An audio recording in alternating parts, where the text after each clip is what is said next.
Hello दोस्तों, आप सभी का एक बार फिर से स्वागत है आपके इस यूट्यूब चैनल में एक नई वीडियो के साथ। मैं हूं धनंजय और आप देख रहे हैं डेली ट्रेवल हैक।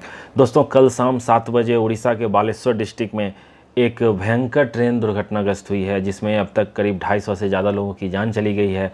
लगभग 1200 से ज़्यादा लोग घायल हैं। इसका अभी ऑफिशियल फिगर आना बाकी है, लेकिन अंदाज़ा लगाया जा रहा है कि ये जो आप कैजुअल्टी देख रहे हैं इसकी संख्या बढ़ने वाली है, क्योंकि आप इस तस्वीर से अंदाज़ा लगा सकते हो ये ट्रेन इतनी ज़ोर से दुर्घटनाग्रस्त हुई है और इसमें 3 ट्रेन इन्वॉल्व है। अब आप ये समझने की कोशिश कीजिए कि आखिर ये ट्रेन दुर्घटनाग्रस्त हुआ कैसे। इसमें मानवीय भूल है या सिस्टम फेल्योर हो गया, या अब इसका जिम्मेदार कौन, इसकी जिम्मेदारी लेगा कौन। आप समझ सकते हो ये इतना बड़ा दुर्घटना होने के कारण जो इतने सारे लोगों की जान गई है उसके जिम्मेदार कौन होंगे। मैं आपको बता दूं, 12841 शालीमार चेन्नई एक्सप्रेस, जो कि शालीमार से आके चेन्नई की ओर जा रही थी, और दूसरी ट्रेन हमारी Bangalore SMBT sir M Visvesvaraya terminal से निकल के हावड़ा की ओर जा रही थी। दोनों पैसेंजर ट्रेन है, फुल्ली पैक्ड रहती है। इसमें जो लोग रहते हैं स्लीपर कोचेज में, इसकी अगर हालत देखोगे तो आप अगर 72 सीट है तो लगभग 150 से ज़्यादा लोग रहते हैं स्लीपर कोच में, क्योंकि वेटिंग वाले रहते हैं, और ये फुल्ली पैक्ड ही जाता है। कोरोमंडल एक्सप्रेस शालीमार चेन्नई कोरोमंडल एक्सप्रेस अपने फुल मैक्सिमम परमिसेबल स्पीड पे 130 kmph पे आ रही थी।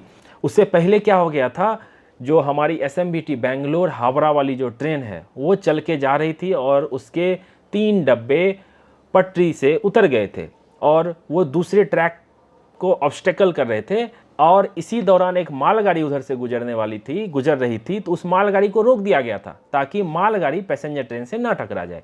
और उस दौरान हुआ क्या, अब मालगाड़ी रुकी है तो वो ब्लॉक सेक्शन, मैंने आपको पहले भी समझाया था, वो पूरा ब्लॉक हो गया और पीछे से कोरोमंडल एक्सप्रेस अपने फुल स्पीड से आ रही है। और ऐसा कहा जा रहा है कि सिग्नल रेड होने की बजाय सिस्टम फेल्योर हो गया। सिग्नल फेल्योर होने की वजह से लोको पायलट, उसके जो क्रू थे, असिस्टेंट लोको पायलट, उनको पता ही नहीं चला कि आगे ट्रैक पे एक मालगाड़ी है, क्योंकि ट्रेन जब 130 के स्पीड से चलती है तो आप अंदाज़ा लगा लो, ट्रेन अगर आप रोकने की इमरजेंसी ब्रेक भी लगाने की कोशिश करोगे तो कम से कम 1 किलोमीटर, कम से कम 800 से 1 किलोमीटर डिस्टेंस लेती है ट्रेन रुकने में। और ये 130 kmph से आई एम श्योर कि क्रू ने ब्रेक लगाई होगी, इमरजेंसी ब्रेक लगाई होगी, लेकिन रुकते रुकते ये जोरदार टक्कर मारी है मालगाड़ी को। एक गुड्स ट्रेन जिसको रोका गया था उसको खतरनाक से टक्कर मारी गई है। और आप अंदाज़ा लगाओ, आगे के 2 कोच, आजकल जो कोच रहते हैं उसमें जनरल कोचेज रहते हैं जिसमें कोई आंकड़ा निकल के नहीं आने वाले। कितने लोग उस जनरल कोच में थे, आप जनरल की हालत देख के अंदाज़ा लगा लो कितने लोग होंगे उसमें। और इसके 17 डब्बे बेपटरी हो गए कोरोमंडल एक्सप्रेस के, और 7 डब्बे की बहुत बुरी हालत है एक कोच में, अंदाज़ा लगा लो। और मैं तो सोच नहीं पा रहा हूँ कि हम इस दुख की घड़ी में हमारी संवेदनाएं उस परिवार के साथ है जिनके परिवार के लोगों की जान चली गई है, घायल हैं। जो घायल हैं मैं उनके स्पीडी रिकवरी की कामना करता हूं, जल्दी से रिकवर हो जाए। इस पर जो भी अपडेट आती रहेगी मैं आपको बताता रहूँगा। मैं थैंक्स कहना चाहूँगा उड़ीसा में जो बालेश्वर के लोग हैं उनका भी, वो रात भर लगे रहे इस रेस्क्यू ऑपरेशन में, साथ देते रहे। जो NDRF और जो बाकी ऑफिशियल थे उनको सपोर्ट करते रहे।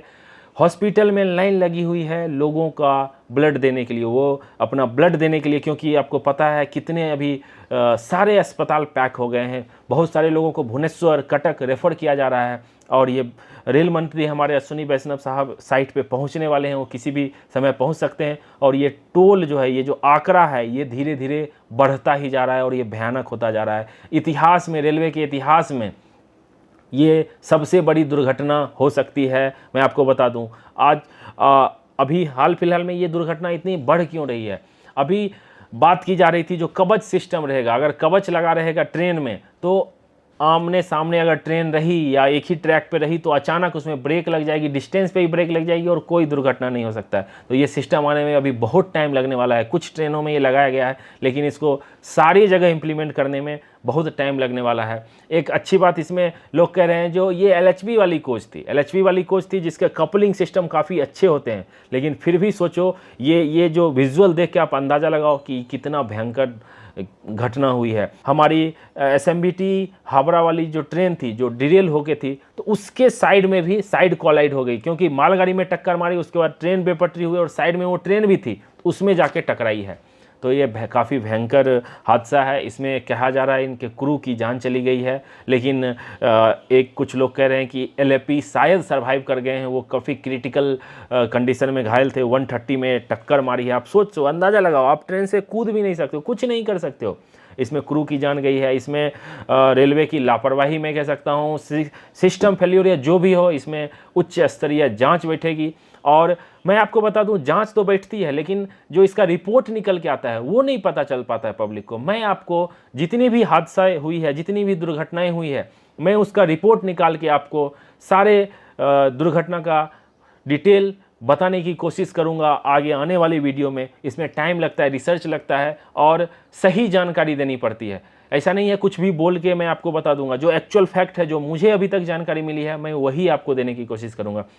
हम आशा करते हैं जो घायल लोग हैं जल्द से जल्द रिकवर हो जाएं। इसमें हमारे प्रधानमंत्री नरेंद्र मोदी, राष्ट्रपति मुर्मू जी, सब ने दुख व्यक्त किया है। लेकिन दुख व्यक्त करने से कुछ नहीं, मुआवजा मिल जाएगा, लेकिन एक जान की कीमत कोई भी मुआवजा नहीं दे सकता है। जो लोग सोचो बेंगलोर से हावड़ा अपने घर को जा रहे होंगे, उनकी अभी जान चली। जो लोग शालीमार से आ रहे होंगे, चेन्नई की ओर जा रहे होंगे, अपने काम पे जा रहे होंगे, अपने घर जा